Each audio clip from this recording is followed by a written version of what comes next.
ಆಕಾಶವಾಣಿ ಪ್ರದೇಶ ಸಮಾಚಾರ ಓದುತ್ತಿರುವವರು ಚೇತನ್ ಸಿವಿ. ಮುಖ್ಯಾಂಶಗಳು: ಕಾರವಾರದಲ್ಲಿರುವ ಐಎನ್ಎಸ್ ಕದಂಬ ನೌಕಾನೆಲೆಗೆ ನಾಳೆ ರಾಷ್ಟ್ರಪತಿ ದ್ರೌಪದಿ ಮುರ್ಮು ಭೇಟಿ. ರಾಜ್ಯದ ಬಗ್ಗೆ ಕೇಂದ್ರ ಸರ್ಕಾರದ ತಾರತಮ್ಯ ನೀತಿ ವಿರುದ್ಧ ಸಚಿವ ಪ್ರಿಯಾಂಕ್ ಖರ್ಗೆ ಅಸಮಾಧಾನ. ರೈತರ ಸಮಸ್ಯೆಗಳಿಗೆ ಪರಿಹಾರ ನೀಡುವಲ್ಲಿ ಬೆಳಗಾವಿ ಅಧಿವೇಶನ ವಿಫಲ. ಬಿಜೆಪಿ ರಾಜ್ಯಾಧ್ಯಕ್ಷ ಬಿವೈ ವಿಜಯೇಂದ್ರ ಆರೋಪ. ಬೆಂಗಳೂರಿನಲ್ಲಿಂದು ಅಖಿಲ ಕರ್ನಾಟಕ ದೃಷ್ಟಿ ವಿಶೇಷ ಚೇತನರ ದ್ವಿತೀಯ ಕನ್ನಡ ಸಾಹಿತ್ಯ ಸಮ್ಮೇಳನಕ್ಕೆ ವಿದ್ಯುಕ್ತ ಚಾಲನೆ.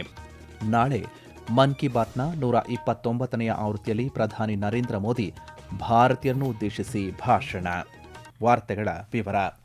ರಾಷ್ಟ್ರಪತಿ ದ್ರೌಪದಿ ಮುರ್ಮು ಅವರು ನಾಳೆ ಉತ್ತರ ಕನ್ನಡ ಜಿಲ್ಲೆಯ ಕಾರವಾರದಲ್ಲಿರುವ ಐಎನ್ಎಸ್ ಕದಂಬ ನೌಕಾನೆಲೆಗೆ ಭೇಟಿ ನೀಡಲಿದ್ದಾರೆ. ಅವರು ಗೋವಾದಿಂದ ಕಾರವಾರ ನೌಕಾನೆಲೆಗೆ ವಿಮಾನದಲ್ಲಿ ಆಗಮಿಸಲಿದ್ದಾರೆ. ರಾಷ್ಟ್ರಪತಿಯವರನ್ನು ರಾಜ್ಯಪಾಲ ಥಾವರ್ ಚಂದ್ ಗೆಹ್ಲೋಟ್ ಮತ್ತು ರಾಜ್ಯ ಸಚಿವರು ಸ್ವಾಗತಿಸಲಿದ್ದಾರೆ. ಭೇಟಿ ನೀಡಿದ ನಂತರ ಅವರು ಕಾರವಾರ ಬಂದರಿನಿಂದ ಜಲಾಂತರ್ಗಾಮಿ ನೌಕೆಯಲ್ಲಿ ಪ್ರಯಾಣಿಸಲಿದ್ದಾರೆ. ರಾಷ್ಟ್ರಪತಿ ದ್ರೌಪದಿ ಮುರ್ಮು 2026ರಲ್ಲಿ ವಿಶಾಖಪಟ್ಟಣದಲ್ಲಿ ನೌಕಾ ಜಲಾಂತರ್ಗಾಮಿ ನೌಕೆಯಲ್ಲಿ ಪ್ರಯಾಣಿಸಿದ ಮಾಜಿ ರಾಷ್ಟ್ರಪತಿ ಎಪಿಜೆ ಅಬ್ದುಲ್ ಕಲಾಂ ನಂತರ ಜಲಾಂತರ್ಗಾಮಿ ನೌಕೆಯಲ್ಲಿ ಪ್ರಯಾಣಿಸುತ್ತಿರುವ ಎರಡನೇ ರಾಷ್ಟ್ರಪತಿಯಾಗಿದ್ದಾರೆ. ರಾಷ್ಟ್ರಪತಿಗಳ ಭೇಟಿ ಹಿನ್ನೆಲೆಯಲ್ಲಿ ಬಿಗಿ ಬಂದೋಬಸ್ತ್ ಕೈಗೊಳ್ಳಲಾಗಿದೆ. ಕಾರವಾರದಿಂದ ಮಾಜಾಲಿವರೆಗಿನ ಕರಾವಳಿಯ 18 ಕಿಲೋಮೀಟರ್ ವ್ಯಾಪ್ತಿಯಲ್ಲಿ ಮೀನುಗಾರಿಕೆ ಚಟುವಟಿಕೆಗಳನ್ನು ನಿಷೇಧಿಸಲಾಗಿದೆ. ಭಾರತೀಯ ವಾಯುಪಡೆಯ 2 ಯುದ್ಧ ವಿಮಾನಗಳು ಹಾರಾಟ ನಡೆಸಿದ ಭಾರತದ ಮೊದಲ ರಾಷ್ಟ್ರಪತಿ ದ್ರೌಪದಿ ಮುರ್ಮು ಆಗಿದ್ದಾರೆ. ಕೇಂದ್ರ ಸರ್ಕಾರವು ತೆರಿಗೆ ಹಂಚಿಕೆಯಲ್ಲಿ ಕರ್ನಾಟಕಕ್ಕೆ ನಿರಂತರ ಅನ್ಯಾಯ ಮಾಡುತ್ತಿದೆ ಎಂದು ಸಚಿವ ಪ್ರಿಯಾಂಕ್ ಖರ್ಗೆ ಅಸಮಾಧಾನ ವ್ಯಕ್ತಪಡಿಸಿದ್ದಾರೆ. ಜಿಎಸ್ಟಿ ಪಾವತಿಯಲ್ಲಿ ಮುಂಚೂಣಿಯಲ್ಲಿರುವ ರಾಜ್ಯಕ್ಕೆ ಸಂವಿಧಾನಬದ್ಧವಾಗಿ ಲಭಿಸಬೇಕಾದ ನ್ಯಾಯಸಮ್ಮತ ಆರ್ಥಿಕ ಪಾಲನ್ನು ನೀಡುವಲ್ಲಿ ಕೇಂದ್ರ ವಿಫಲವಾಗಿದೆ ಎಂದು ಅವರು ದೂರಿದ್ದಾರೆ. ಉದ್ಯೋಗ ಖಾತರಿ ಯೋಜನೆಯಲ್ಲಿ ಕೇಂದ್ರ ಸರ್ಕಾರ ಕಠಿಣ ತಾಂತ್ರಿಕ ನಿಯಮಗಳನ್ನು ಹೇರುವ ಮೂಲಕ ಪಂಚಾಯತ್ ರಾಜ್ ಸಂಸ್ಥೆಗಳ ಸ್ವಾಯತ್ತತೆಯನ್ನು ಹತ್ತಿಕ್ಕುತ್ತಿದೆ. ಈ ಅನುದಾನ ಕಡಿತದಿಂದ ಗ್ರಾಮೀಣ ಮಹಿಳೆಯರು ಮತ್ತು ದಲಿತ ಕುಟುಂಬಗಳ ಆರ್ಥಿಕ ಸ್ಥಿತಿಯ ಮೇಲೆ ದುಷ್ಪರಿಣಾಮ ಬೀರುತ್ತಿದ್ದು, ಒಕ್ಕೂಟ ವ್ಯವಸ್ಥೆಯ ಆಶಯದಂತೆ ರಾಜ್ಯಗಳ ಸಾಂವಿಧಾನಿಕ ಹಕ್ಕುಗಳನ್ನು ಗೌರವಿಸಬೇಕು ಎಂದು ಅವರು ಒತ್ತಾಯಿಸಿದ್ದಾರೆ. ಬೆಳಗಾವಿ ಅಧಿವೇಶನವು ರೈತರ ಸಮಸ್ಯೆಗಳಿಗೆ ಪರಿಹಾರ ನೀಡುವಲ್ಲಿ ವಿಫಲವಾಗಿದ್ದು, ಸಚಿವರು ಅಭಿವೃದ್ಧಿ ಚರ್ಚೆಗಿಂತ ಆಂತರಿಕ ಕಲಹದಲ್ಲೇ ಮಗ್ನರಾಗಿದ್ದಾರೆ ಎಂದು ಬಿಜೆಪಿ ರಾಜ್ಯಾಧ್ಯಕ್ಷ ಬಿವೈ ವಿಜಯೇಂದ್ರ ದೂರಿದ್ದಾರೆ. ಬೆಂಗಳೂರಿನಲ್ಲಿಂದು ಸುದ್ದಿಗೋಷ್ಠಿಯನ್ನು ಉದ್ದೇಶಿಸಿ ಮಾತನಾಡಿದ ಅವರು, ರಾಜ್ಯ ಸರ್ಕಾರದ ಆಡಳಿತ ವೈಖರಿಯನ್ನು ತೀವ್ರವಾಗಿ ಟೀಕಿಸಿದ್ದಾರೆ. ಧರ್ಮಸ್ಥಳದ ಕುರಿತಾದ ಎಸ್ಐಟಿ ತನಿಖೆಯ ನಿರ್ಧಾರವು ಸಂಶಯಾಸ್ಪದವಾಗಿದ್ದು, ಇದು ಹಿಂದೂ ಭಾವನೆಗಳಿಗೆ ಧಕ್ಕೆ ತರುವ ಷಡ್ಯಂತ್ರ ಎಂದು ಅವರು ಆರೋಪಿಸಿದ್ದಾರೆ. ಇದೇ ವೇಳೆ ದ್ವೇಷ ಭಾಷಣ ತಡೆ ಮಸೂದೆಯನ್ನು ಅಭಿವ್ಯಕ್ತಿ ಸ್ವಾತಂತ್ರ್ಯ ಹತ್ತಿಕ್ಕುವ ಕ್ರಮ ಎಂದು ಅವರು ಬಣ್ಣಿಸಿದ್ದಾರೆ.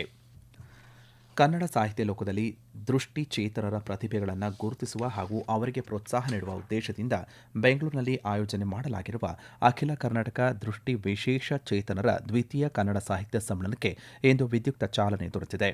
ಕರ್ನಾಟಕ ಅಂಧರ ಸಾಹಿತ್ಯ ಪರಿಷತ್ತು ಮತ್ತು ಸಮರ್ಥನಂ ವಿಶೇಷ ಚೇತನರ ಸಂಸ್ಥೆಯ ಸಂಯುಕ್ತ ಆಶ್ರಯದಲ್ಲಿ ನಡೆಯುತ್ತಿರುವ ಈ ಸಮ್ಮೇಳನವನ್ನು ನಾಡೋಜ ಪ್ರೊಫೆಸರ್ ಬರಗೂರು ರಾಮಚಂದ್ರಪ್ಪ ಮತ್ತು ಟ್ರಸ್ಟ್ನ ವ್ಯವಸ್ಥಾಪಕ ವಿಶ್ವಸ್ತ ಡಾಕ್ಟರ್ ಜಿಕೆ ಮಹಾಂತೇಶ್ ಕಿವಡಸಣ್ಣವರ್ ಉದ್ಘಾಟಿಸಿದರು.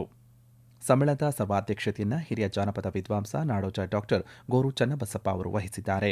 ಉದ್ಘಾಟನಾ ಸಮಾರಂಭದಲ್ಲಿ ರಾಜ್ಯದ ಇತಿಹಾಸದಲ್ಲೇ ಇದೇ ಮೊದಲ ಬಾರಿಗೆ ದೃಷ್ಟಿಚೇತನ ಬರಹಗಾರರು ರಚಿಸಿದ ವಿವಿಧ ಪ್ರಕಾರದ ಒಟ್ಟು 6 ಕೃತಿಗಳನ್ನು ಲೋಕಾರ್ಪಣೆ ಮಾಡಲಾಯಿತು. ಉದ್ಘಾಟನೆಯ ಬಳಿಕ ಸಮ್ಮೇಳನದಲ್ಲಿ ಸಾಹಿತ್ಯಿಕ ಚಟುವಟಿಕೆಗಳು ನಡೆದವು. ಆಧುನಿಕ ಕನ್ನಡ ಸಾಹಿತ್ಯಕ್ಕೆ ದೃಷ್ಟಿಚೇತನ ಬರಹಗಾರರ ಕೊಡುಗೆಗಳು ಹಾಗೂ ಅಂಧತ್ವ ಮತ್ತು ಸಾಹಿತ್ಯ ಸಂಕಥನಗಳು ಎಂಬ ವಿಷಯಗಳ ಕುರಿತು ವಿಶೇಷ ಗೋಷ್ಠಿಗಳನ್ನು ಆಯೋಜನೆ ಮಾಡಲಾಗಿತ್ತು. ರಾಜ್ಯದ 25ಕ್ಕೂ ಹೆಚ್ಚು ಅಂಧ ಕವಿ ಕವಯತ್ರಿಯರು ತಮ್ಮ ಸ್ವರಚಿತ ಕವನಗಳನ್ನು ಈ ಸಂದರ್ಭದಲ್ಲಿ ವಾಚಿಸಿದರು. ಆಕಾಶವಾಣಿಯ ಜನಪ್ರಿಯ ಮಾಸಿಕ ಕಾರ್ಯಕ್ರಮ ಮನ್ ಕಿ ಬಾತ್ನಲ್ಲಿ ನಾಳೆ ಬೆಳಗ್ಗೆ 11 ಗಂಟೆಗೆ ಪ್ರಧಾನಿ ನರೇಂದ್ರ ಮೋದಿಯವರು ದೇಶ ಮತ್ತು ವಿದೇಶಗಳ ಭಾರತೀಯರನ್ನು ಉದ್ದೇಶಿಸಿ ತಮ್ಮ ಮನದಾಳದ ಮಾತುಗಳನ್ನು ಹಂಚಿಕೊಳ್ಳಲಿದ್ದಾರೆ. ಇದು ಮನ್ ಕಿ ಬಾತ್ ಕಾರ್ಯಕ್ರಮದ 129ನೇ ಆವೃತ್ತಿಯಾಗಿದೆ. ಈ ಕಾರ್ಯಕ್ರಮ ಎಲ್ಲ ಆಕಾಶವಾಣಿ ಮತ್ತು ದೂರದರ್ಶನದ ವಾಹಿನಿಗಳು, ಆಕಾಶವಾಣಿ ಸುದ್ದಿ ಜಾಲತಾಣ ಮತ್ತು ನ್ಯೂಸ್ ಆನ್ ಏರ್ ಮೊಬೈಲ್ ಅಪ್ಲಿಕೇಶನ್ನಲ್ಲಿ ಬಿತ್ತರಗೊಳ್ಳಲಿದೆ. ಇದನ್ನು ಆಕಾಶವಾಣಿ, ಡಿಡಿ ನ್ಯೂಸ್, ಪ್ರಧಾನಮಂತ್ರಿ ಕಚೇರಿ ಮತ್ತು ಮಾಹಿತಿ ಹಾಗೆಯೇ ಪ್ರಸಾರ ಸಚಿವಾಲಯದ ಯೂಟ್ಯೂಬ್ ಚಾನೆಲ್ಗಳಲ್ಲಿಯೂ ನೇರ ಪ್ರಸಾರ ಮಾಡಲಾಗುತ್ತದೆ. ಹಿಂದಿ ಪ್ರಸಾರದ ನಂತರ ಪ್ರಾದೇಶಿಕ ಭಾಷೆಗಳಲ್ಲಿ ನೀವು ಕಾರ್ಯಕ್ರಮವನ್ನು ಕೇಳಬಹುದಾಗಿದೆ. ಕೇಂದ್ರ ಸಂಸದೀಯ ವ್ಯವಹಾರ ಮತ್ತು ಅಲ್ಪಸಂಖ್ಯಾತರ ಖಾತೆ ಸಚಿವ ಕಿರಣ್ ರಿಜಿಜು ನಾಳೆ ಉತ್ತರ ಕನ್ನಡ ಜಿಲ್ಲೆಯ ಮುಂಡಗೋಡದ ಟಿಬೇಟಿಯನ್ ಕಾಲೋನಿಗೆ ಭೇಟಿ ನೀಡಲಿದ್ದಾರೆ. ಭೇಟಿಯ ಭಾಗವಾಗಿ ಸಚಿವರು ಬೆಳಗ್ಗೆ 9:30 ಬೌದ್ಧ ಪರಿಷತ್ತನ್ನು ಉದ್ಘಾಟನೆ ಮಾಡಲಿದ್ದಾರೆ. ಪ್ರದೇಶ ಸಮಾಚಾರ ಕೇಳುತ್ತಿದ್ದೀರಿ.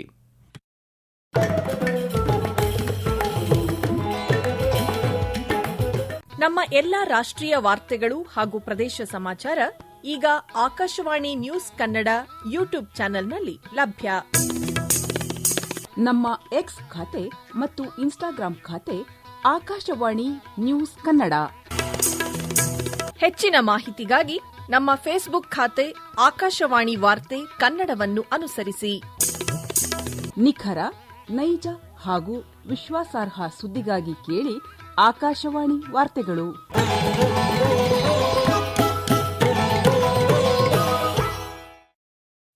ಬೆಂಗಳೂರಿನ ಬಸವನಗುಡಿಯ ನ್ಯಾಷನಲ್ ಕಾಲೇಜು ಮೈದಾನದಲ್ಲಿ ನಡೆಯುತ್ತಿರುವ ಅವರೇ ಬೇಳೆ ಮೇಳಕ್ಕೆ ಉಪಮುಖ್ಯಮಂತ್ರಿ ಡಿಕೆ ಶಿವಕುಮಾರ್ ಭೇಟಿ ನೀಡಿದರು. ಬಳಿಕ ಸುದ್ದಿಗಾರರೊಂದಿಗೆ ಮಾತನಾಡಿದ ಅವರು, ಹಲವು ವರ್ಷಗಳಿಂದ ವಾಸವಿ ಕಾಂಡಿಮೆಂಟ್ಸ್ ನಡೆಸುತ್ತಿರುವಂತಹ ಈ ಮೇಳವು ರೈತರು ಬೆಳೆದ ಅವರೆಕಾಯಿಯನ್ನು ನೇರವಾಗಿ ಗ್ರಾಹಕರಿಗೆ ತಲುಪಿಸುವ ಜೊತೆಗೆ ಅವರೆಕಾಯಿಯಿಂದ ತಯಾರಿಸಿದ ವಿಶಿಷ್ಟ ಆಹಾರ ಪದಾರ್ಥಗಳ ಮೂಲಕ ಬೆಂಗಳೂರಿನ ಆಹಾರ ಪ್ರಿಯರ ಮನಗೆದ್ದೆ ಎಂದು ಹೇಳಿದ್ದಾರೆ.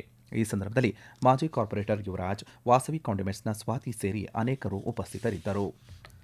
ರಾಜ್ಯದ ಜೈನ ಸಮುದಾಯದ ಅಭಿವೃದ್ಧಿಗಾಗಿ ಬರುವ ಆಯವ್ಯಯದಲ್ಲಿ 200 ಕೋಟಿ ರೂಪಾಯಿ ಅನುದಾನ ಮೀಸಲಿಡುವಂತೆ ಮುಖ್ಯಮಂತ್ರಿಗಳಿಗೆ ಮನವಿ ಮಾಡಲಾಗುವುದು ಎಂದು ಸಚಿವ ಡಿ. ಸುಧಾಕರ್ ಹೇಳಿದ್ದಾರೆ. ದಾವಣಗೆರೆಯಲ್ಲಿಂದು ಜೈನ ಸಮುದಾಯದಿಂದ ಹಮ್ಮಿಕೊಳ್ಳಲಾಗಿದ್ದಂತಹ ಕಾರ್ಯಕ್ರಮದಲ್ಲಿ ಮಾತನಾಡಿದ ಅವರು, ಕಳೆದ 3 ಬಜೆಟ್ಗಳಲ್ಲಿ ಕ್ರಮವಾಗಿ 25, 50, 100 ಕೋಟಿ ರೂಪಾಯಿ ಅನುದಾನ ಮೀಸಲಿಡಲಾಗಿತ್ತು. ಬರುವ ಬಜೆಟ್ನಲ್ಲಿ 200 ಕೋಟಿ ರೂಪಾಯಿಗಳನ್ನು ತೆಗೆದಿರಿಸುವಂತೆ ಮುಖ್ಯಮಂತ್ರಿಗಳಿಗೆ ಮನವಿ ಮಾಡಲಾಗುವುದು ಎಂದು ಅವರು ಹೇಳಿದ್ದಾರೆ. ಸರ್ಕಾರ ಕೆಲವು ತಿಂಗಳ ಹಿಂದೆ ಸುರಕ್ಷಿತ ಹುಲ್ಲುಗಾವಲು ಎಂದು ಘೋಷಿಸಲ್ಪಟ್ಟಿರುವಂತಹ ಹೆಸರುಘಟ್ಟ ಕೆರೆ ಸೇರಿದಂತೆ 5,678 ಎಕರೆ ಹುಲ್ಲುಗಾವಲು ಪ್ರದೇಶಕ್ಕೆ ಅರಣ್ಯ, ಜೀವಿಶಾಸ್ತ್ರ ಮತ್ತು ಪರಿಸರ ಸಚಿವ ಈಶ್ವರ್ ಬಿ ಖಂಡ್ರೆ ಅವರಿಂದು ಭೇಟಿ ನೀಡಿ ಪರಿಶೀಲನೆ ನಡೆಸಿದರು.